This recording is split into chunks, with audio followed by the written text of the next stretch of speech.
आज की क्लास में हम क्लास 10th एनसीईआरटी बुक का एक बहुत ही वीवीआई क्वेश्चन याद करेंगे जो आप सभी बच्चों के मैट्रिक परीक्षा 2026 के लिए बहुत ही महत्वपूर्ण है, इम्पोर्टेंट है।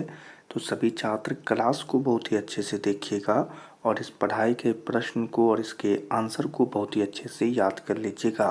और अगर ये क्वेश्चन आपके परीक्षा में आता है तो इस आंसर को ज़रूर लिखिएगा ताकि आपको अच्छे से यह क्वेश्चन याद हो जाए। ठीक है, चलिए आज की क्लास को यहाँ पर शुरू करते हैं। बच्चों, आज की क्लास का क्वेश्चन है कि जब लोहे की कील को कॉपर सल्फेट के विलयन में डुबोया जाता है तो विलयन का रंग क्यों बदल जाता है। बहुत ही वीवीआई क्वेश्चन है आपकी परीक्षा के लिए। ठीक है, तो चलिए यहाँ पर क्वेश्चन से समझ लेंगे। कहा जा रहा है कि जब लोहे की कील को हम क्या करते हैं, कॉपर सल्फेट के विलयन में डुबा देते हैं तो विलयन का रंग क्या होता है, बदल जाता है। तो आपसे पूछा जा रहा है कि यह क्यों होता है। ठीक है, चलिए इसके उत्तर को अच्छे से यहाँ पर पढ़ेंगे। तो उत्तर में लिखा हुआ है बच्चों कि जब लोहे की एक कील को नीले रंग के कॉपर सल्फेट के यानी CuSO4 के विलयन में डुबोया जाता है तब वह विलयन का नीला रंग हल्का मलिन हो जाता है। ऐसा इसलिए होता है क्योंकि हम जानते हैं कि Fe और Cu से अधिक अभिक्रियाशील है, यानी कि Fe Cu यानी कॉपर से अधिक अभिक्रियाशील होता है। ठीक है, जो कॉपर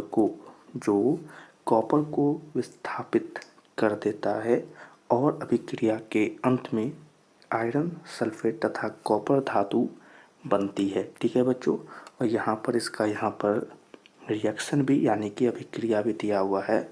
अभिक्रिया इस प्रकार होती है कि Fe प्लस CuSO4 से जब हम अभिक्रिया कराते हैं तो हमें FeSO4 प्राप्त होता है और कॉपर विस्थापित होता है। ठीक है, चलिए एक बार अच्छे से फिर से नोट्स को पढ़ेंगे और याद करेंगे। ठीक है स्टूडेंट, तो अभी आपने एक बार अच्छे से सुन लिया इस नोट्स को। अब आप भी हमारे साथ पढ़ेंगे ताकि आपको ये याद हो जाए और आप इसे ज़रूर लिख लीजिएगा। क्लास के साथ या क्लास के बाद में इसे ज़रूर लिख लीजिएगा। ठीक है, पर अभी आपको साथ में पढ़ना है, ज़रूर पढ़िएगा। जब लोहे की कील को कॉपर सल्फेट के विलयन में डुबोया जाता है तो विलयन का रंग क्यों बदल जाता है।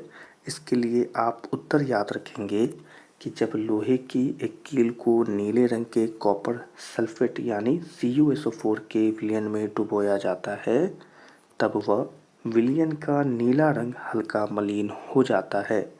ऐसा इसलिए होता है क्योंकि हम जानते हैं कि Fe Cu से अधिक अभिक्रियाशील है जो कॉपर को विस्थापित कर देता है और अभिक्रिया के अंत में आयरन